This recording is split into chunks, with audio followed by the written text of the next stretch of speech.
Nathan loved tinkering with gadgets in his grandfather's old workshop. One afternoon, he noticed a door in the corner he had never seen before. It was old, covered in dust, and a rusty lock sealed it shut. Curiosity tugged at him, but a strange feeling warned him to stay away.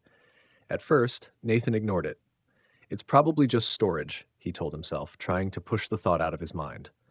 But the next day, he heard soft scratching noises from behind the door, like something was trapped inside. That night, he dreamed of shadows clawing at the wood.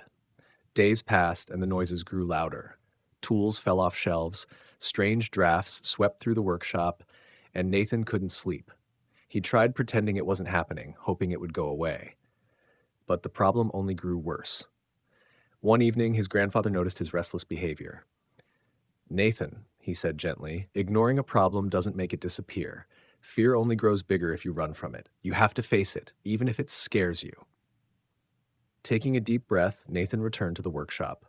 Heart racing, he picked up a crowbar and pried open the rusty lock. The door creaked, and inside, a tiny, injured owl stared at him with wide, frightened eyes.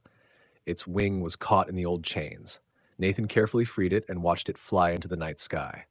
Relief washed over him, and he realized his grandfather was right. Problems don't vanish if you ignore them. They only get worse. Bravery, even in small acts, could make all the difference.